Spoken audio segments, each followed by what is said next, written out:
Welcome back, Gators, to the Who's at the Gates podcast. Always thankful anytime you tune in to listen to Diana and myself. We will go ahead and get into it because we have a lot to discuss about Friday's episode 83 of season 2. Diana, do you have anything to say before we get started? Yes. Just want everyone to know, yesterday I went to Target and they were giving out samples of a new Tide product, Tide Evo. So be on the lookout for my review. We just got to keep on using that Tide, y'all. We love Tide. Shout out to Procter & Gamble. Cut us the check. Cut us the check. Okay, so we're about to do a quick scene with Grayson. Is with Naomi and Martin right now, but it's about to transition into Grayson and Jacob. So let's just go ahead and look at these shenanigans right quick. Beats me. He could be hanging out with criminals and I wouldn't know a thing. I made sure I wasn't followed. What makes you think you can bang on my door screaming that I'm undercover? I wouldn't have to do that if you told me the truth from the beginning. Who the hell are you? Not today, Satan. Not today. When I saw this, okay, so everybody, let me tell you what happened. I watched the episode. Wait, go back to the still. Go back to the still. Go back. We need to look at the scissors. Thank you.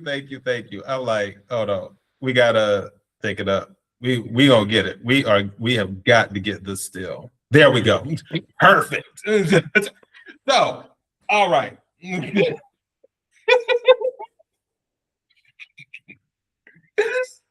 So I watched this before Diana watched this, and she was out and about doing her thing, and I was like, Diana, all I got to say is scissors. And she's like, scissors? What did you say? You were like going to the movies? Yeah, I was about to go. I think I was about to watch a movie, and I thought you were talking about like, something was wrong with one of our recordings or something. Like YouTube has like a scissor function. I don't know what I was thinking. I was like, you know what, Casey's got this. Well, it's nothing a quick Google search can't fix. And then I watched the episode today's Sunday, and I'm like, what is this? I was not prepared. Despite the fact that you told me about scissors, I still was not prepared. I was like, what were they thinking? I don't, I will say certain things with this episode. For the writers at Beyond the Gates, I will tell you what Cleo told Hakeem in Coming to America. I'm only going to tell you this once, son. Stay off the drugs. Because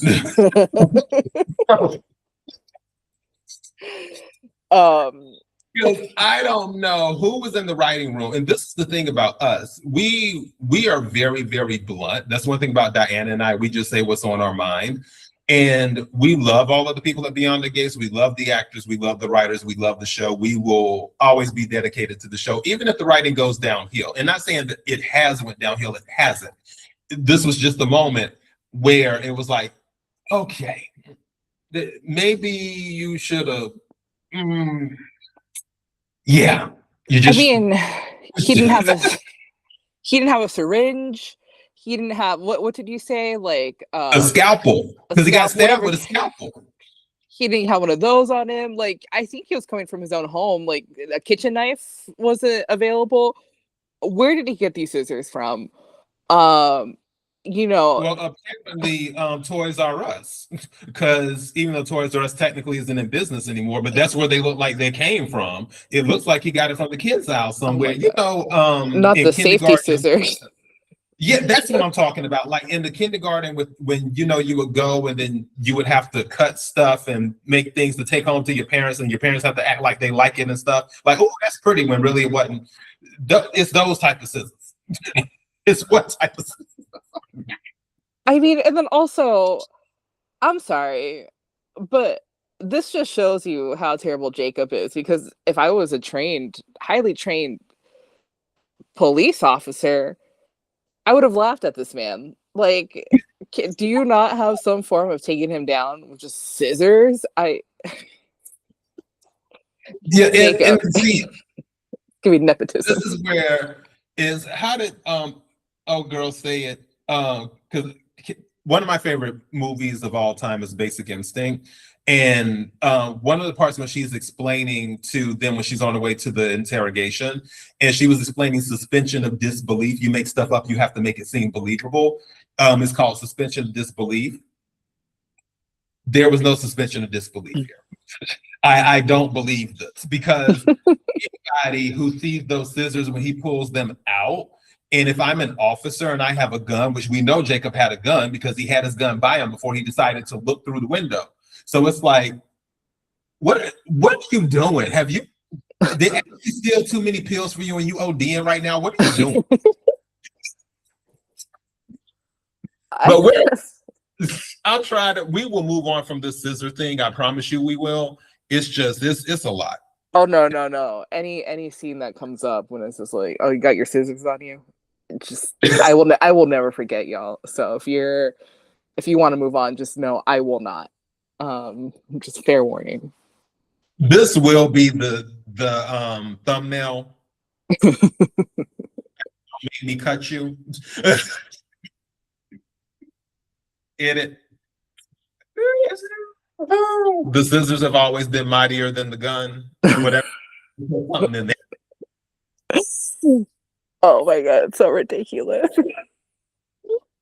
So, okay, let's move to 221 right quick. There we go. Hold on. Now, wait a minute. I was on 221 last time. Can I? Ay. You know what? We'll just leave it here. Okay. So we're doing a steal on this one. Ted and Shanice. Let me say it like this. I'm actually good with them breaking up right now. It sucks. But I feel Shanice would be better if they did. Now, apparently, like he was shooting his shot to get back in her good graces. But as it went on and they had more conversations, Shanice is just like, yo, why am I dealing with all these people when I should be dealing with just you? and this goes to the whole relationship thing in general. And it's like, you know, everybody, it's almost like when you take a flight, every airline is different on how much baggage they're willing to accept. They have similar rules, but they're still different. And some might charge you for this, some might charge you for that. But it's like, how much baggage are you willing to accept for somebody to fly on your plane? I think Ted has a lot of baggage, and Shanice should just be like, you can't fly on Air Shanice, and just shut it down. I really want them to be together, but also I'm a realist, and Ted needs to get his affairs in order, is what he needs to do. Because if you compare the two, Shanice doesn't have nearly the baggage that Ted has unless they've kept it hidden this entire time. But it seems like Shanice is pretty much, she doesn't have any children. I don't think she's ever been married. She seems pretty stable, no mental issues, comes from a good family. Shanice is pretty well-rounded. And not saying that Ted is horrible, because he's not. It's just that he has baggage. But Diana, I already know how you feel. Just go ahead and let him have it. I know. You listed so many great qualities about Shanice, which makes me go, girl, just run. Don't let this man weigh you down, because you're right. He just has so much baggage. And I think, listen, I can't, me and Shanice are going through it. How much will we take? How much will we take when a no good man is just playing in your face? Because I think, oh my God, Shanice is just gonna go back, and I'm just like, don't do it, because that means I'm gonna keep on doing it too. Like, you have a good job, you're a head nurse, like, go be a travel nurse, go live your life. But no, here comes Ted with his stupid little ice cream. Yeah. Spoiler alert for everybody. I mean, that end of the scene where he's just like, where he gives her that little ice cream and is like, "Will you share this with me?" I think she is going to go back to him. I don't think there's a possibility that she won't. I think this whole thing about Leslie and her bringing up the fact that like he might go sleep with her again and stuff like that was just a little. I don't know if I really enjoyed that scene because again, Ted was like out of it. I don't think he could have consented to whatever, to whatever happened between him and Leslie. Because sober Ted would not have made those choices. And, Leslie definitely took advantage of the fact. I think if the situation was if Ted was like a woman instead, if the situation was reversed, I don't think they would be talking about it like this. So that is one gripe I have with how the writers are framing this. But I think Shanice has she should just leave, girl. Just leave. Like, just call me so we can just leave. Just leave Ted behind. Do you know what the gag would have been if Leslie would have gotten pregnant? Ooh. That would have been the gag from that one night. Because, I mean, she's still in childbearing years. Well, not childbearing years. Let me rephrase that. Because childbearing years, I think, for women is like 21 to 35, if I'm not mistaken. Like the prime years or whatever. I mean, that's like, I think at 35, after 35, doctors consider that geriatric, which I hate, but yeah, I don't she's like still, that either. Right. But she still can get pregnant. Maybe. I mean, I guess it just depends on how old she was when I wonder how they paint her to be. Yeah, actually, how old is I wonder, we'll have to look that up. Like, what is their age on the show, if they have that information available? I think for some of them they do, but I would say that pregnancy is still a possibility, a smaller possibility, but still a possibility for all of them. Because pretty sure, wasn't it Chelsea who said to Dani, you should have another baby or something like that? I don't know. Or have a baby with Andre. Somebody said Dani should have a baby with Andre. They should. I think, at the start of this episode, at the start of the show, it was kind of hard figuring out like all the ages of these actors and whatnot. And, like Naomi's a whole lawyer. I'm assuming she's in her early 30s. Dani got married when she was 19.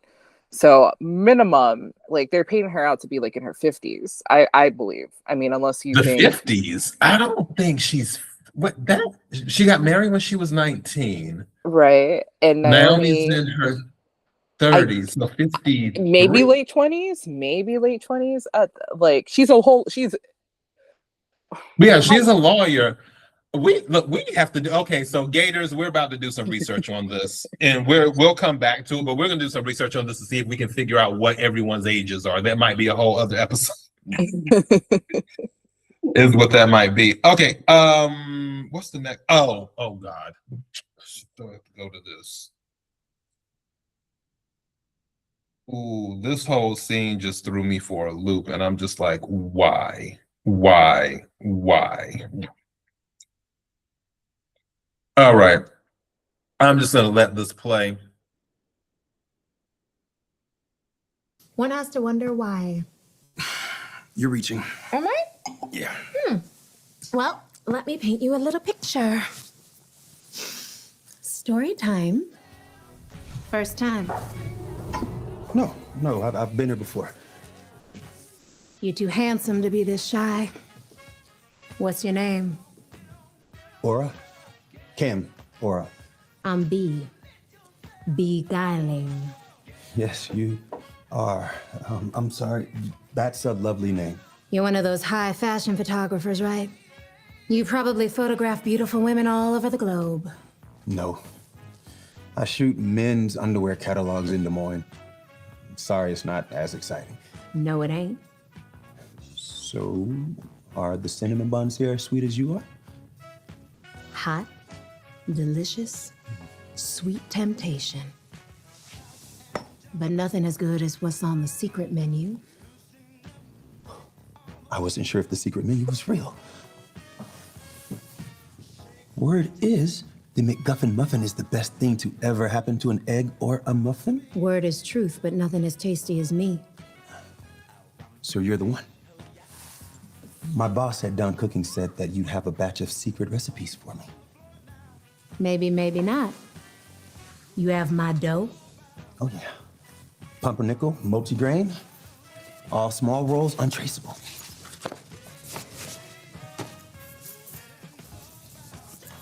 You'll find a chip inside. Has everything you need. Well, I guess that concludes our business. Unless you're interested in some pleasure. Beguiling, there's something you should know.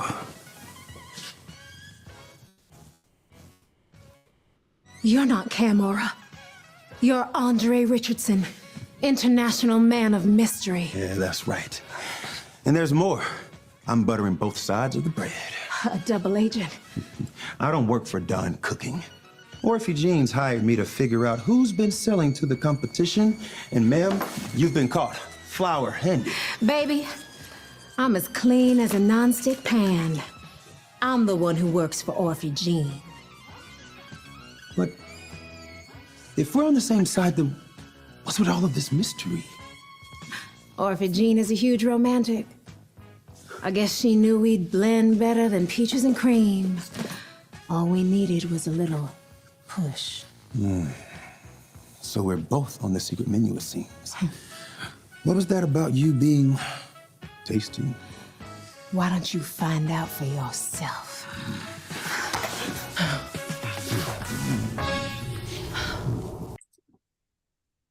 And on that note, when I first saw this, I really was like, what in the Chitlin circuit is going on?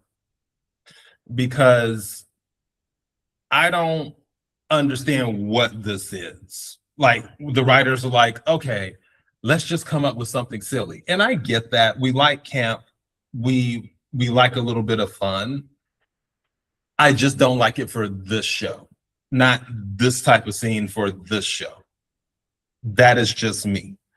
I think what would have been better is if they would have done what Vanessa used to do when she was hiring escorts, is play it out in real life, where Andre acts like an agent or whatever, and like they take a flight together and they act the whole thing out in Milan or something like that, having a good time. That would have been a lot of fun to me, and that would have been more real to me, because they both have because people forget this, Andre is rich. So I think people forget that sometimes. So he can afford to do something like that, just like Dani can afford to do something like that. They have the resources to play this out in real life. Not exactly like this, wearing the Afro wigs and all this other BS. But what I'm talking about is being like agents and, just having fun, role playing. They can do that. Why give us this mediocre, lackluster, whatever? There's a lot I could say. I'm being nice today because it's Sunday and Mother's Day. But yeah, Diana, you got it. Not the subtle shade of Vanessa and her escort service on Mother's Day. That's all I got from here. Description of this.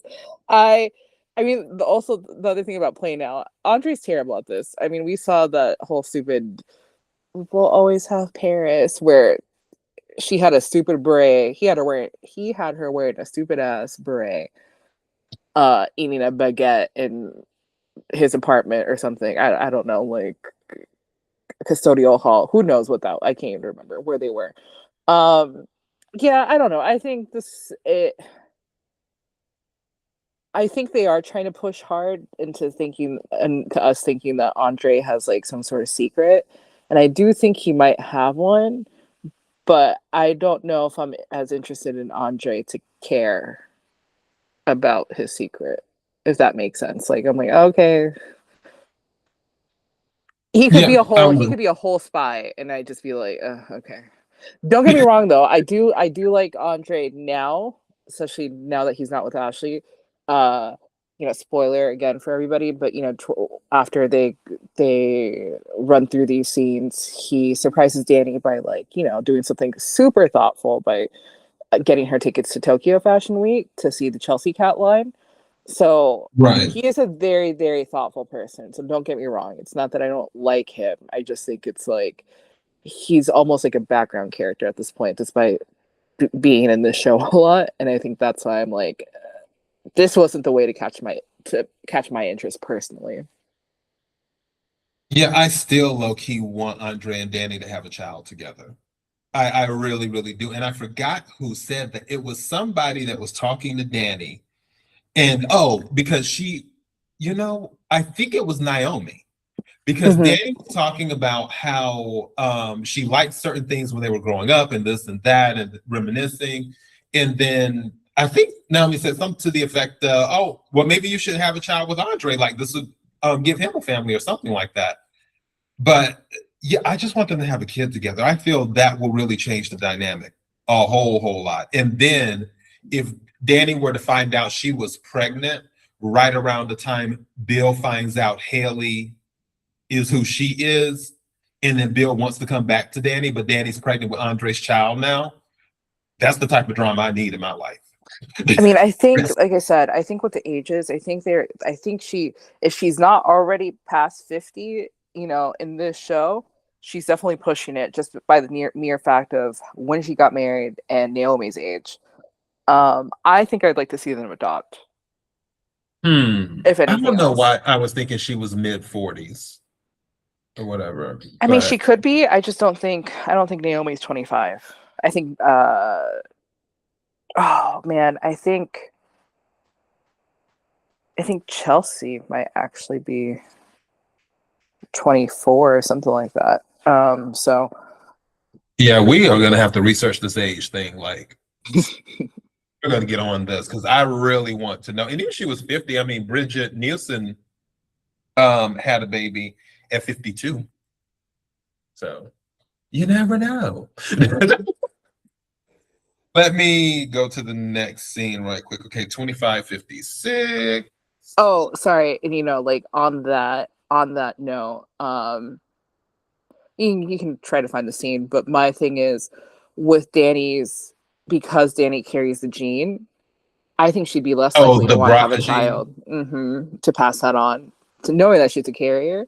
I think that's also like they could have done a lot more with that storyline, especially if she was younger and had a child with Andre. Like, yeah, they really could have played that up, like her knowingly now passing on the gene. Yeah. Well, we'll see how this shakes out.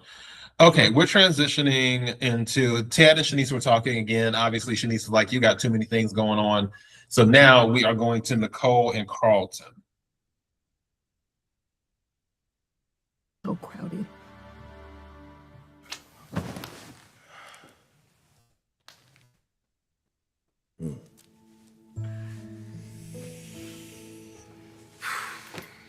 How did you get to be so damn sexy?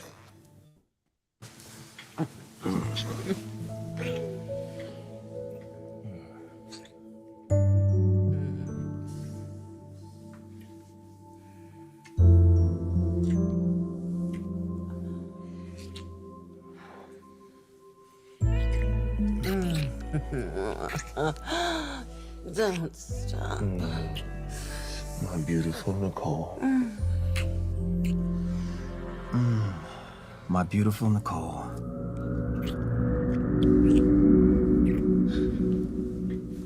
Oh, is everything okay? You want me to stop? No, it's fine. It's embarrassing. I just got a leg cramp. Well, I can rub it for you. I have a better idea. Oh, yeah? Yeah.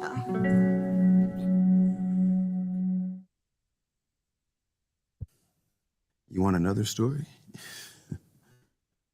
I want you to make sense of the mysterious phone call that's Okay.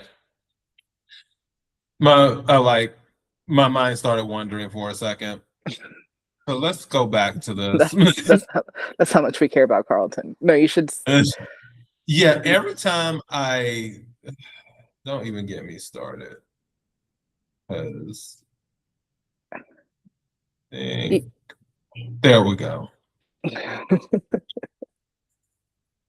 All right.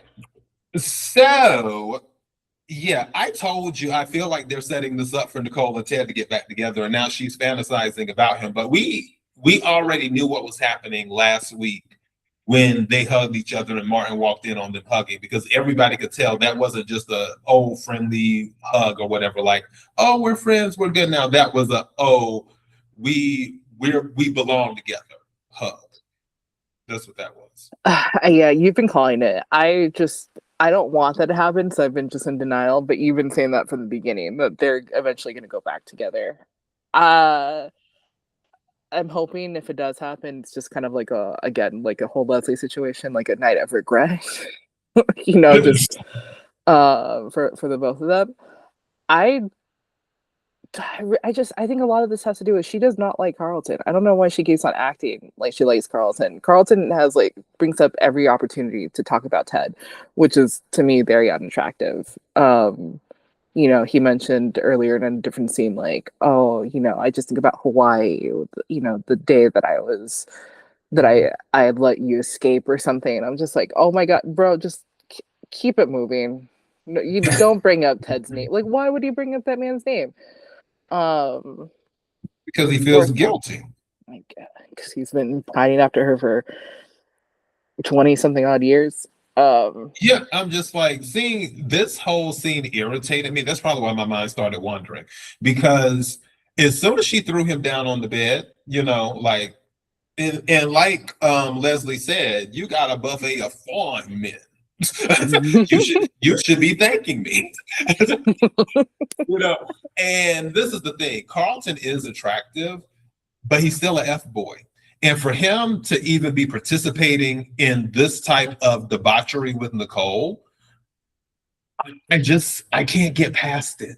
Ted is your business partner. Ted is your guy that you've known for decades, and he was married to this woman for decades.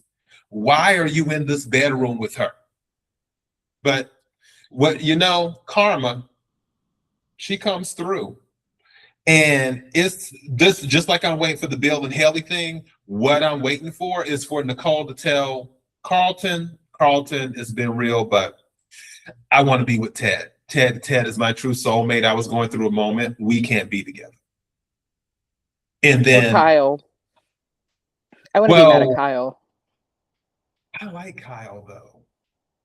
Yeah, no, I'm saying, or she says Kyle's my one true. Oh, gotcha.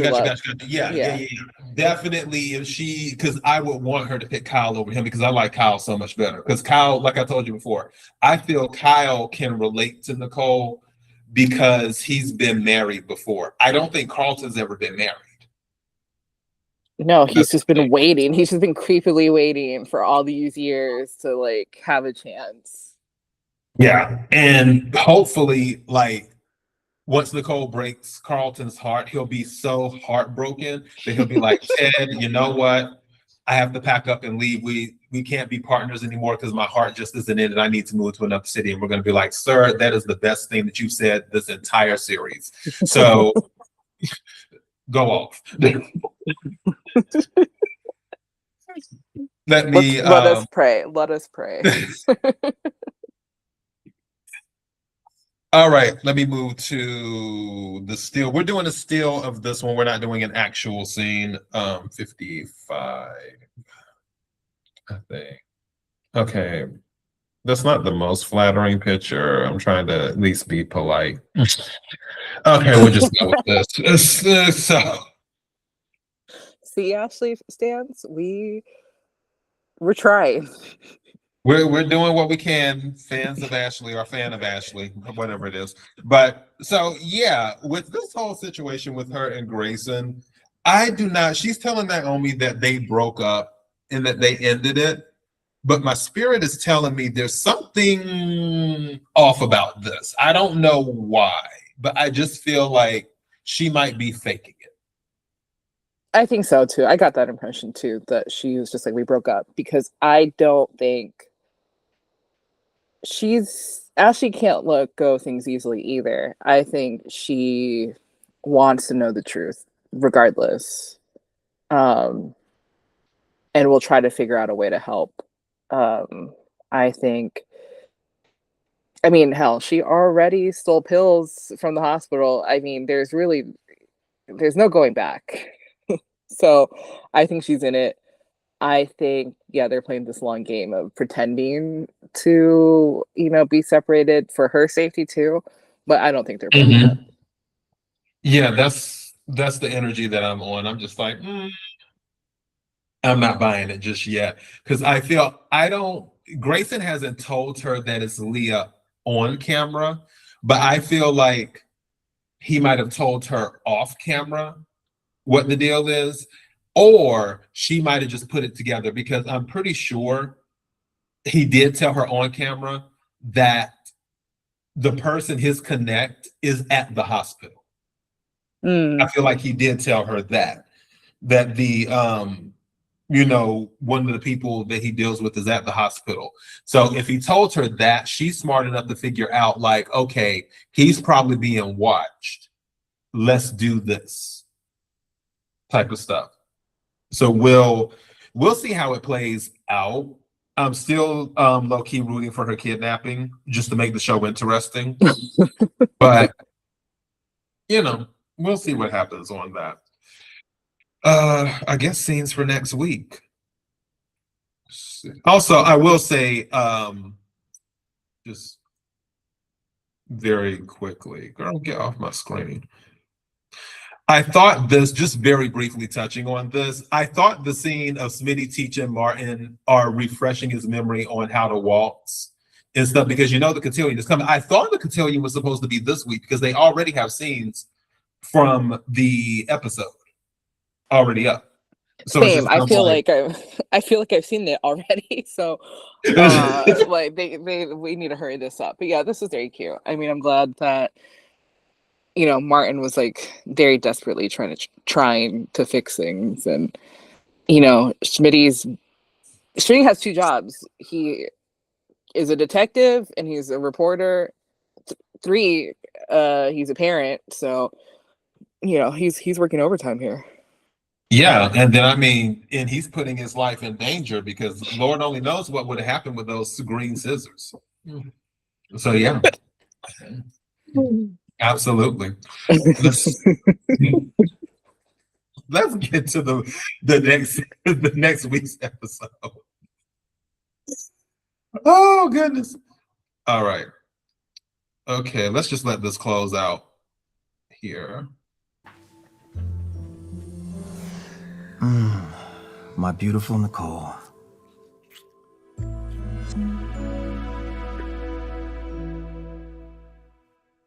We hate to see it.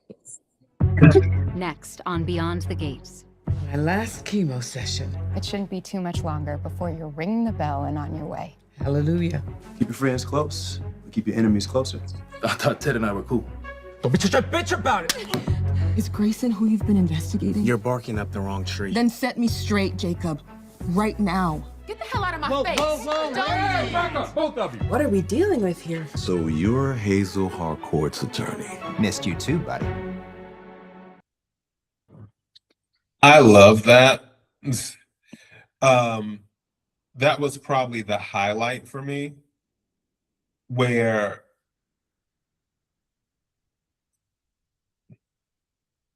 hold on, trying to get to it.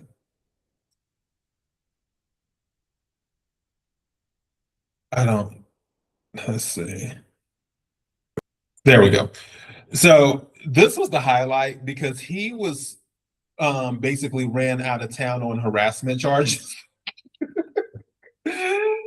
So to see him pop back up to be a thorn in Bill's side, that the writers did good on that, because I wasn't expecting him to come back at all. Oh, that's who it is. I completely forgot about that. Wow, that is. Yeah, good. I thought you knew that, because I was like, oh, it's his arch nemesis or whatever. But yeah, that's the partner who got ran out because he kept on harassing all of the female employees. Right. I thought like you were just like assuming like maybe this is the guy that he started the firm with, or back in the day. he had beef with him, like when Bill was an up and coming lawyer or something. Low key, I completely forgot about that mess. But that is interesting. Yeah, that is interesting. Remember, that's when Bill put Tomas on the board to spy on everyone. Right. Yeah. Afterwards. So yeah. Yeah, it was. I mean, it was low key, I think, ridiculous because I'm like, is Naomi ever going to go to trial? Like, she just does interviews at Orphan Jeans and that's it. Like, she was a coffee there. That was like her big WeWork stage of life at Orphan Jeans. Yeah, I think Allison is somehow behind all this. Behind all that mess. I'm curious to see how that plays out.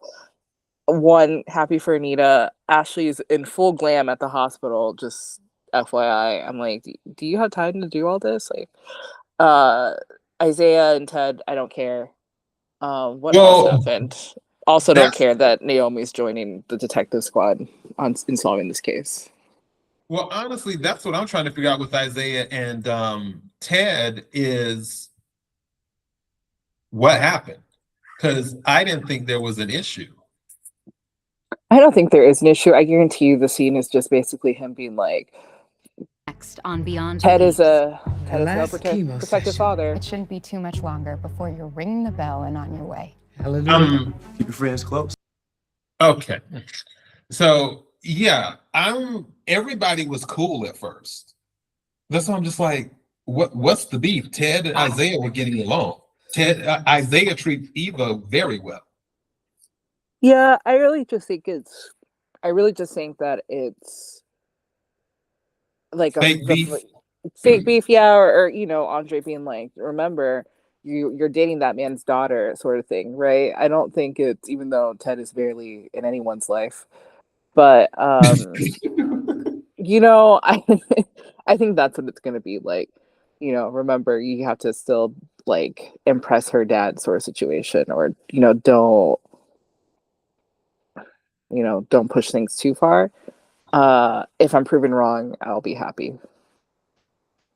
Well, we'll see, because again, we were wondering what was going on with the whole Dani scene when she was like, well, what the hell is going on in that firm? And then it's like, oh, it's just her overhearing Tomas talking about a penthouse, and then she's making assumptions. So maybe it's something similar to that. I guess we'll see. Yeah, I think that's what it's going to be. It's just going to be something tame. I hope we get the cotillion soon.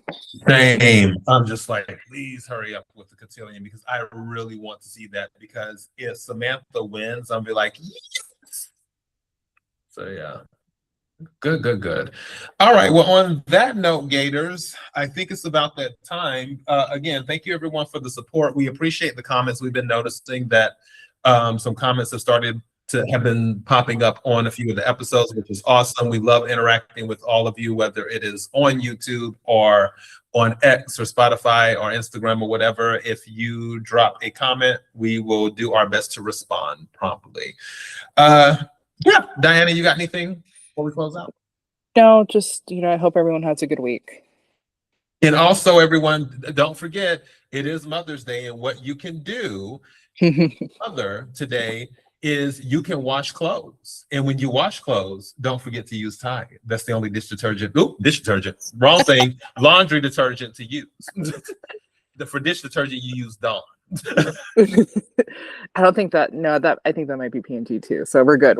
We love P&G. Yeah. Dawn, I'm pretty sure Dawn is P&G as well. Anything P&G, you need to make sure you use it. P&G, cut the check. All right, Gators. Until next time. Bye.